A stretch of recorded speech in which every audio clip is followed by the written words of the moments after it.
Now, while those last pieces are back in the pickle pot, I would normally work on the ring or on the bracelet blanks. And I'll just talk a little bit about the different texturing and how I got them. This one I textured with this cool little texturing hammer that I purchased on Amazon. It has different heads. They unscrew and screw on. They do come a little bit loose when you're working with them, but you just got to remember to check them now and again. So with this one, I used, I think the square, yeah, I used the square head to get that. And you do have to hit it pretty hard if you plan on dropping any patina or coloring down into those spots. That's what I didn't do hard enough on this one, which was totally hard soldering. This one I used this diamond head, and I just didn't get deep enough impressions really, especially up here, to really keep the patina in there. So that was one thing I learned. This one, I used the other side of this and just went at it on an angle. And again, getting it really deep impressions. And then when you wipe the patina or the black coloring off, you don't go too much. I mean, you can always reapply it. And that one was also this with the aluminum, so it worked equally as well, and I think these might be one of my favorites. These two, I used individual stamps. I used moon and a star stamp on these for the moonstone. These, I used some of these border type stamps, and then just one of these little eyeball stamps. No, they weren't eyeballs. This is what I used on the center pieces. These are real little.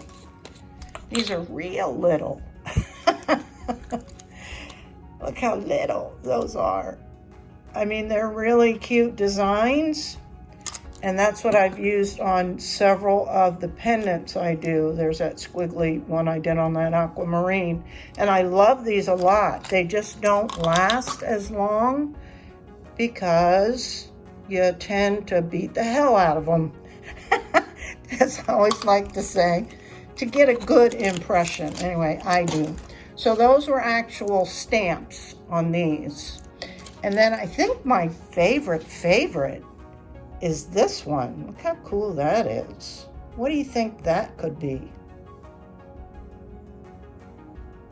Any guesses? What type of texture that was?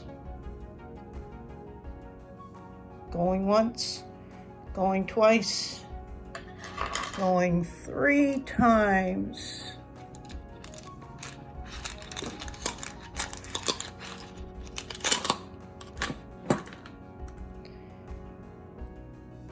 It's the S letter. Isn't that funny? I think I touched on that briefly, but that's what made this. And I dig it. I think it's super cool. And if you beat the hell out of it, you'll get some really deep impressions that black will settle in really nicely.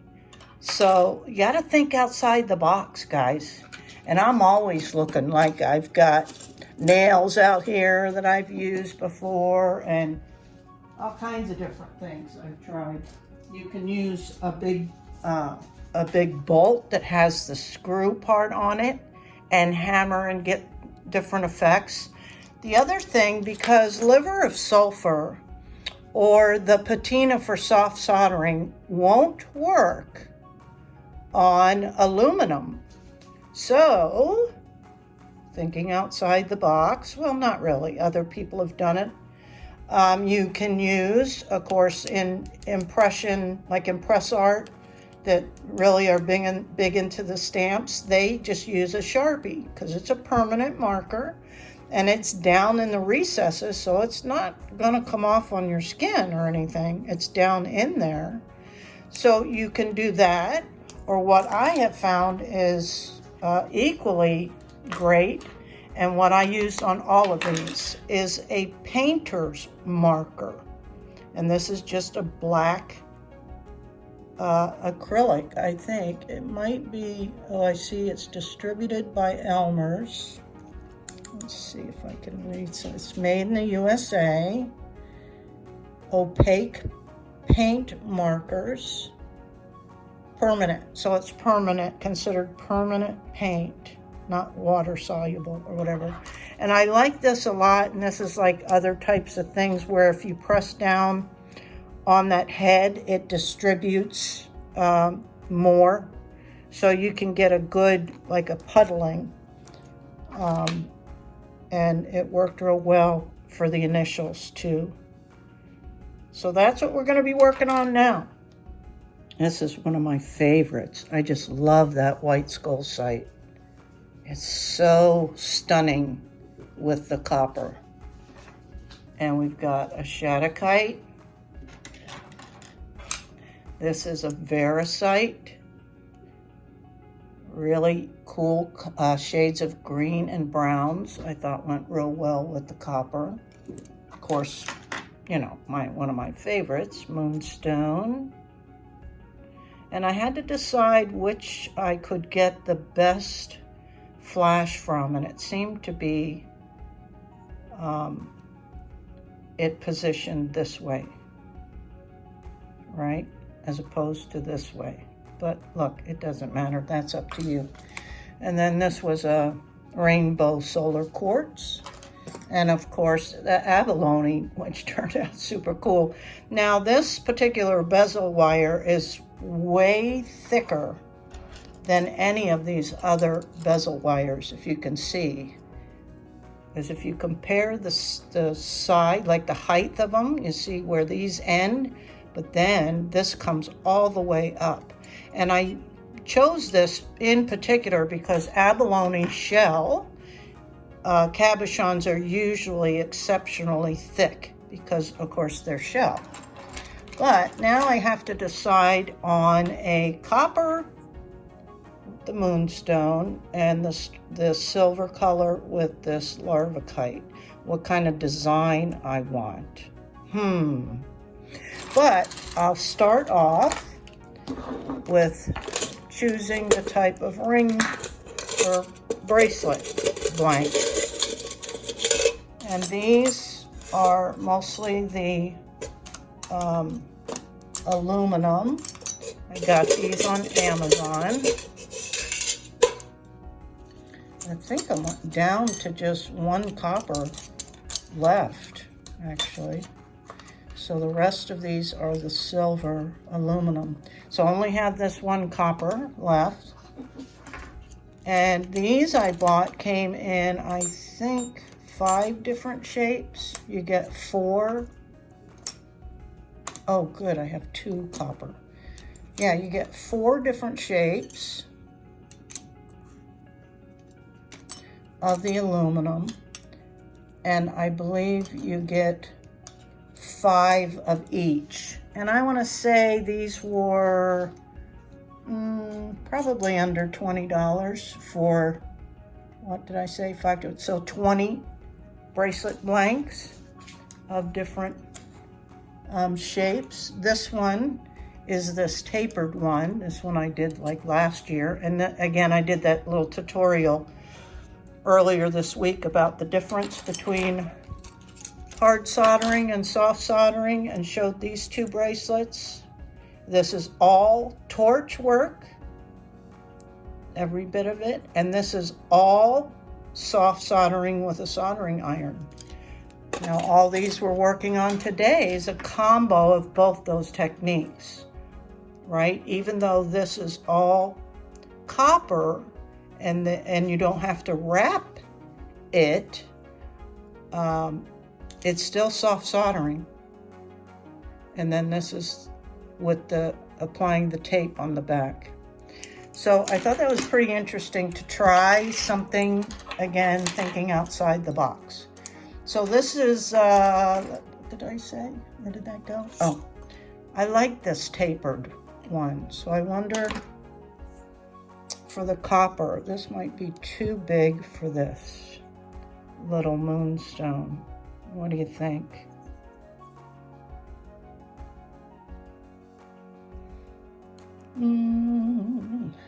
Oh, this is copper. Sorry, this has to go on this one because this I only got the one size. I'd love to get different shapes of these, and so far all I've found is I can buy like 5 blanks this shape, 5 blanks this shape in copper, but I'm not ready to do all that. I wish they had a variety pack, but I haven't found one yet.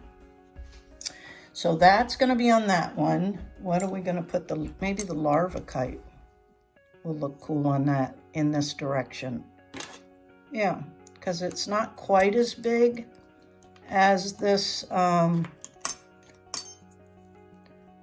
labradorite. And you all do know, oops, I'm sorry, that larva kite is really considered a black labradorite. I don't know if you knew that. I know I've talked about it before, but so it's slightly smaller than that stone. So yeah, I think it'll look good at this orientation too.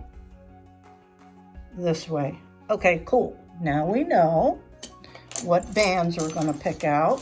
So I just took the protective coating off of one side of each of those, and I'm going to mark the center, the dead center on each of them. I did want to point out that this can happen on any metal, really, from that protective coating being on there. I don't know if you can tell the difference. See, it's shiny here and it's not here. That's because you can feel a little bit of the adhesive. And so I'm just going to use a little bit of nail polish remover and clean that adhesive off. And it's real easy, as simple as that. And you don't have to worry really about cleaning things up because we're going to be doing plenty of cleaning. But if you want, you can rinse that. But you know, this absorbs or evaporates pretty quickly. So I'm just going to go ahead and initially mark the center with my Sharpie.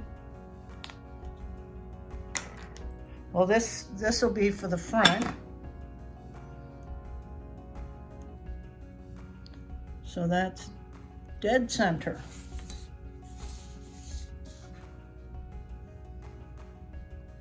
And again, we covered these copper ones aren't quite exactly 6 inches. So I just make it so that it is.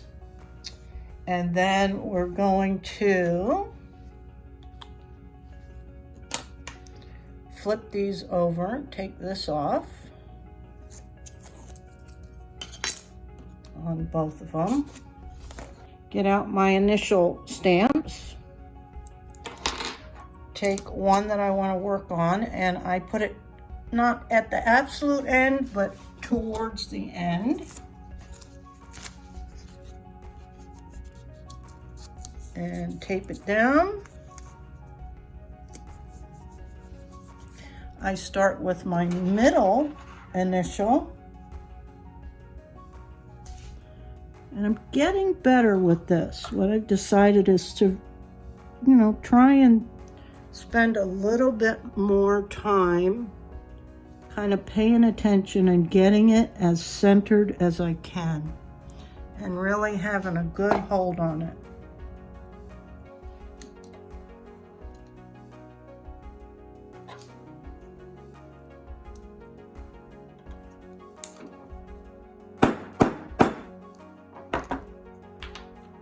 Then I go to the next one.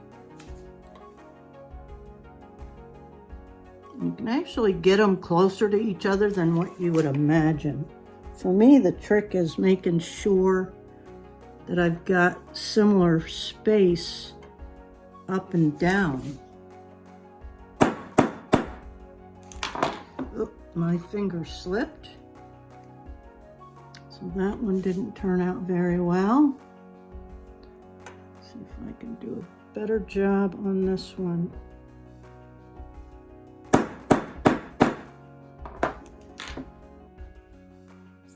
And I'm going to do the next one.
And yeah, that takes practice, right? It's still not perfect, but I'm okay with that. That'll tell anybody, gee, she doesn't care about perfection. And on these, I just have my Sharpie ready. And you can wait until you've got your bezels out of the pickle pot to do this. But I'm going to show you, you can also just do it with the stone. So I'm just eyeballing the center, right? Hold that stone down. Just mark it. Just an approximate. Same thing with this one.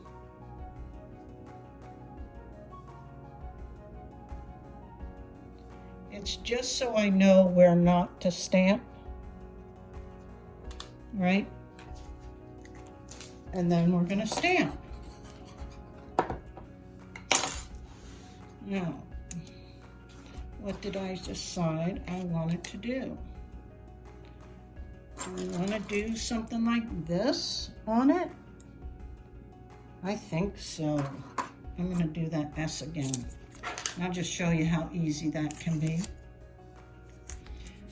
And the design is all up to you, really. You don't have to do the whole thing. You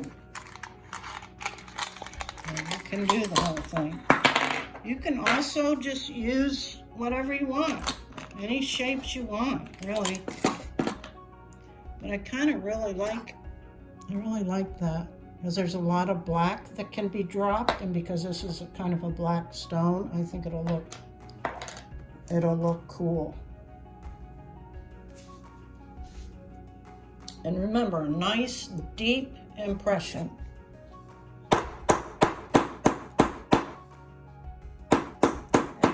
And do your 4 corners, right? And because this is going to be like abstract, you don't have to worry about everything lining up or any of that, because that I struggle with that. So you just keep going down the line, and then when you want to fill things in, you go back up.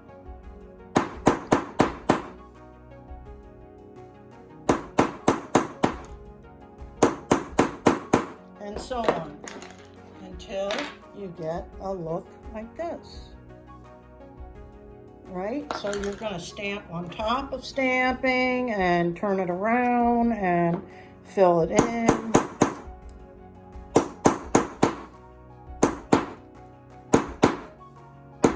Once you really kind of know how hard you need to hit, you can do less.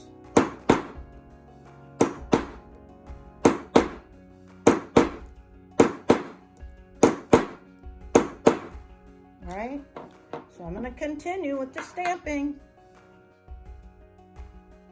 And I just wanted to give you a quick overview that we've got a wonderful connection here, a wonderful fit with both these stones in the bezels. So you can use whatever you'd like, or whatever you have available, to cut the excess metal from around the bezel. And ideally you want to get it as close as you can, not too close in case you could disrupt the seal. But the more you can cut away, the less filing and sanding you'll have.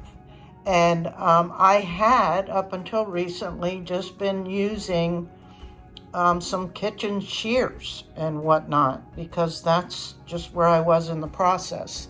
And then I think I showed you guys that I recently got these metal shears. This is by BeadSmith, and they're much easier. You can see that cuts pretty nicely. But what I'm going to do this time, because the last time I did the shears, I had quite a bit of filing on a few of the other bezels. And so this time I want to use the jeweler's saw and see if I can get much closer, so then I won't have as much filing and sanding to do, because that really gets to me after a while. So that's what I'm going to do next. Just a quick preview, those got really close to the edge, so filing and sanding will be a breeze as opposed to using the metal shears. Wow, this is the first time I've done it, and amazing. Okay, so I'm going to go ahead and do some of the filing, and then we'll be ready to solder. And I'm going to try and go through these last steps a little quicker than before. Now we're going to do the initial bending of the bracelet blanks using this BeadSmith Easy Bender. And then after, to do a little finessing or more, this is the BeadSmith bracelet bending pliers. You can see they're kind of rounded there. So I went over this before. It's fairly simple. You put one end down in the slot and you just bend it around. Flip it over. Do the other side till you have something like this. Same thing.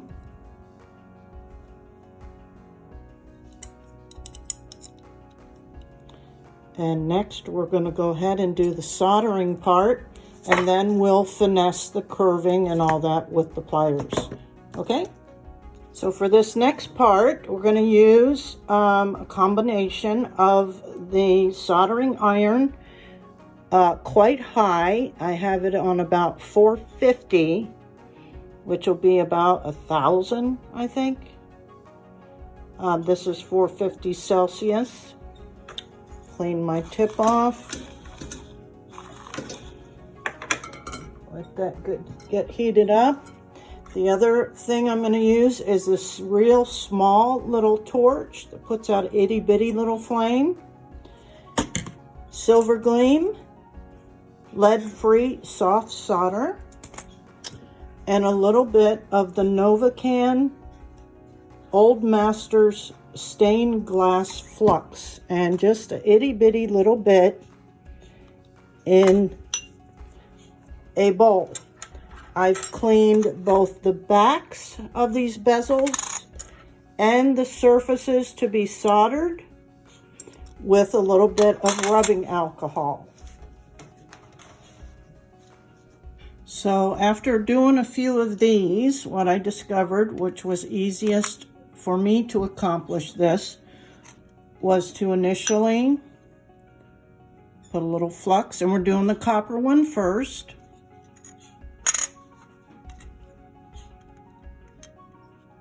Since we don't need to apply any tape to the copper blank.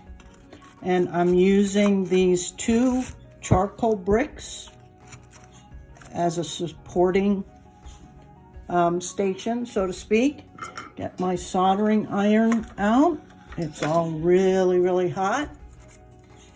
Gonna just drop a few bits of solder on here, and I have to kind of let the metal get sufficiently hot as well in order for the solder to stick. And I just spread it a little bit, not too much. And I'm going to put a little bit of solder on here. Again, not too much. And then I'm switching hands so that I can have some control with picking that up and putting it on top. I also got these gloves that are barely heat resistant. They're not real good for consistent work. But now I'm going to get that solder on top of this bracelet blank pretty molten, right? So that may take a couple of minutes as everything heats up. The copper has to heat up as well as the copper.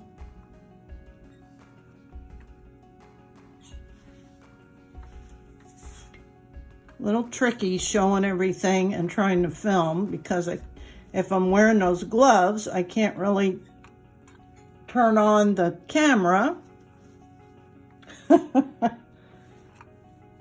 But you can see this is nice and molten hot. So now I'm going to pick up our little bezel and put that right on top. And it won't stick right away.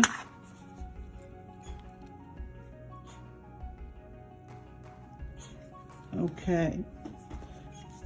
And now I'm going to switch to the little torch. And hopefully you'll be able to see, because I'm going to torch right in the middle. Now this little flame, I'm not too worried that it'll melt the bezel wire or anything, but that's certainly something to be mindful of. But literally this takes just a few seconds, and maybe you'll be able to see the soft solder flow out of the side over here. So let me see if I can turn it this way. And you'll see how quickly that happens. And I'm just looking for this bezel to kind of sit down a little bit. And I have it on itty bitty flame. Gonna shoot directly down.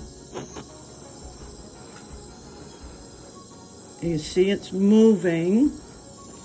I'm gonna switch hands over here.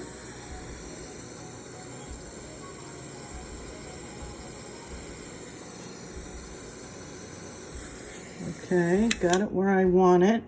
Just hold it. It takes a few minutes because this is really hot with attaching both metals. This technique is kind of referred to as a sweat soldering, where you're joining 2 pieces together that have solder on both backings. So that should be it. Now you can probably see the excess solder on here, soft solder, but with our sanding tools, we'll be able to knock some of that off and get it, you know, smooth, and it won't be like a glob up there. So I'm going to go ahead and pick that up with my tweezers and put this in the quenching bowl. And now for the silver one, which remember is aluminum, so nothing will stick to this. Not soft solder, not sterling silver. So we do have to wrap it. The area that we want this bezel to sit, and you can always put that back on there for, you know, to eyeball it, but it should be pretty dead center. And we're gonna wrap that area with copper foil. And I'm using my middle one. You don't want to use a real thin one. And the thick one would probably be an overkill. So this may be, I don't know what's bigger than a 1/4 inch, but it's bigger than that. So I usually start it on the back, right?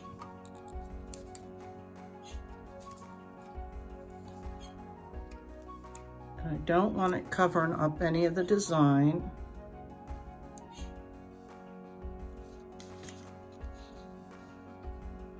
That should be okay. And just wrap this a few times, and we're gonna burnish just like we would on a stone or anything else. So each time you go around, you kind of go at a little bit of an angle to cover your surface areas, right? And I didn't pull off enough tapes. That's okay, I can do more. Tape is not expensive.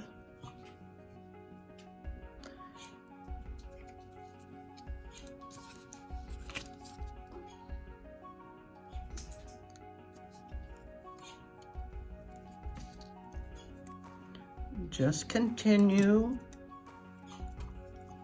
till you kind of get enough surface area that you're happy with. And I try to end it on the back.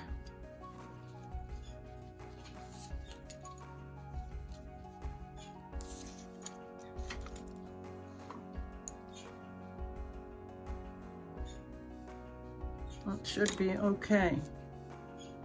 But I think this time I'm going to end it on the front. And then I'm going to burnish it just like I would anything else. And I'm going to grab this popsicle stick, since that's what I have available. And we're just burnishing it down. Make it nice and smooth. Don't forget these edges and the inside or the back. And you know it's a good burnishing when you don't see any wrinkles or bubbles or anything like that. And be careful, you don't want to rip it. And just smooth things down. Okay? And then we're basically going to do the same exact thing that we did with applying the solder to the copper. Right? I'm going to put a little bit of flux.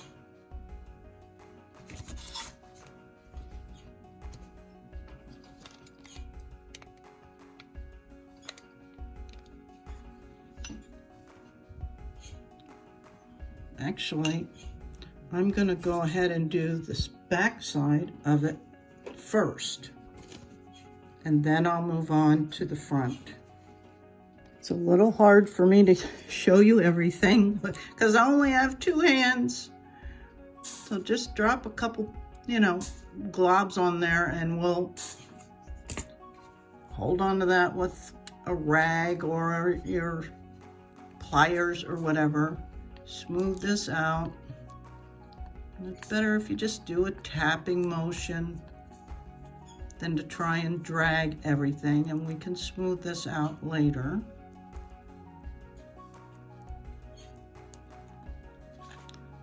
We're going to do these edges.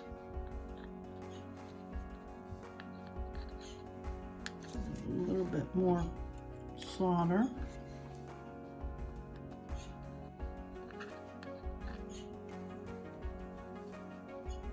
Because when we put the heat on this may change somewhat on the back. So Don't worry about it just yet.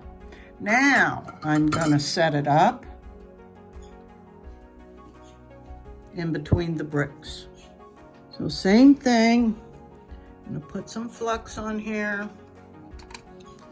and on the back of the bezel.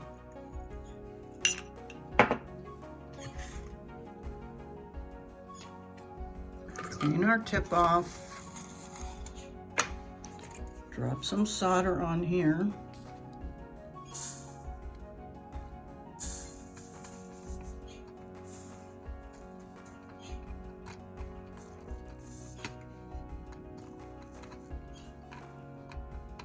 Let's get it on there a little bit.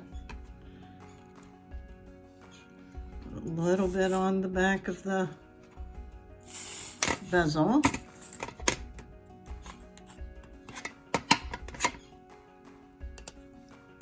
Just to spread it out, but we'll be doing more of that when we get it attached. And you see at this high heat how quickly that liquefies. So we want that to cool off a minute before I flip it over and sit it right on top of here. And here we go with the torch. Now we're watching for it to kind of settle in, kind of sink down, just like that. And that's pretty much it. I think that was a pretty good seal. And I'll let that cool a little bit. Evaluate it for being centered. Looks pretty good to me. Okay, I'm gonna let it cool off and then we will tidy things up before we set the stone. Now all I'm doing is using a high grit of these radial wheels to clean up those little bumps and whatnot of the soft solder.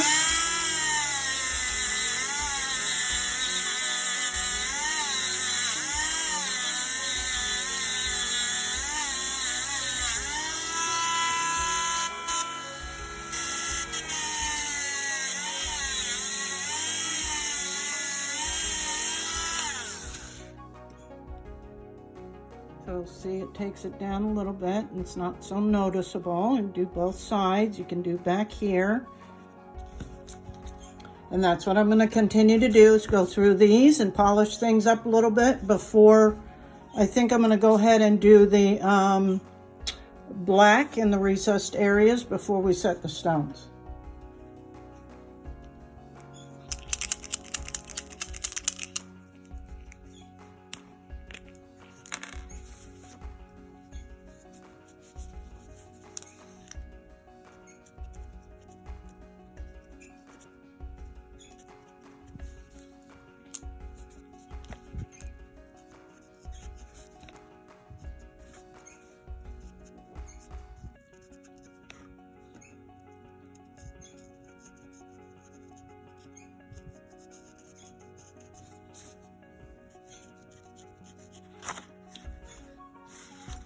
Coffee filters, because they're not super absorbent like a paper towel that'll dip down into the recessed areas, and alcohol.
Okay, we'll give them a little final polishing here. This is a polishing cloth.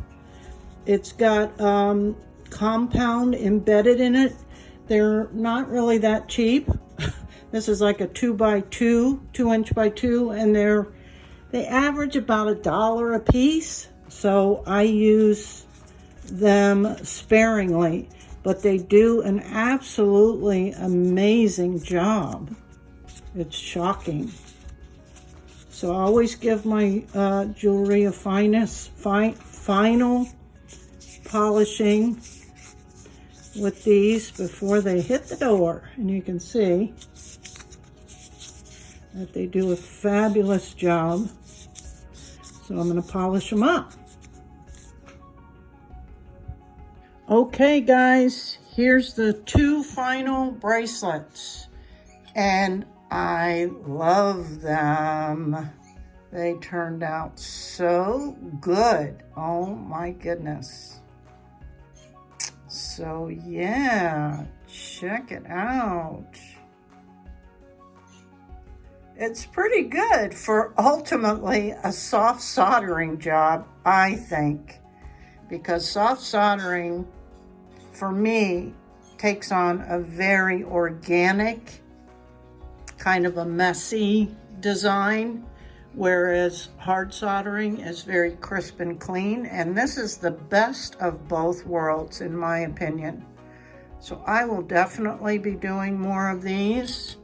And here's the sterling silver bezel one with the larvacite, and I think it turned out fabulous. Here's what the underside looks like. It's where you can put your initials. Now these are way thicker, the bands, than these, so they're a little bit harder to shape, but they'll also keep their shape very well. So what do you guys think? You think I got a winner here? I'm sure other people have experimented with this, but isn't that a beautiful stone? And of course the moonstone. And then this was the veracite that I used the S stamp. Turned out fabulous. The shattuckite with the silver bezel and the aluminum band. Pretty, pretty. Then this, something special. This is abalone. I think it's amazing. And then this was the first one I experimented with. This is a fine silver bezel. And I think it turned out, that's what kind of made me make this tutorial, was because it was like, oh, okay, it works. Another beautiful moonstone with some celestial stamps and a sterling silver bezel. I mean, it's still obvious that it's soft soldering because of that back. But yeah, I'd like to see somebody do it a little bit different if they can. And then of course the copper is perfect for it. So there we have it, guys. I'm super excited about these. And always thinking outside the box. Always. I can't help myself. So let me know in the comments what you think, what your favorite one is, if you're going to try it, if you'd buy it. And hey, while you're at it, how about some comments on pricing? Because I really don't have any idea other than I know how much the stones cost me and what, you know, the supplies cost. I would say I probably made all these in like 8 hours maybe. Because of course this one took a little bit longer because I really didn't know what I was doing. But anyway, okay, this is going to be a long one. But what ones aren't? Thanks, guys. And feel free to buy me a coffee if you enjoyed this video whatsoever. Okay, I appreciate you. Bye.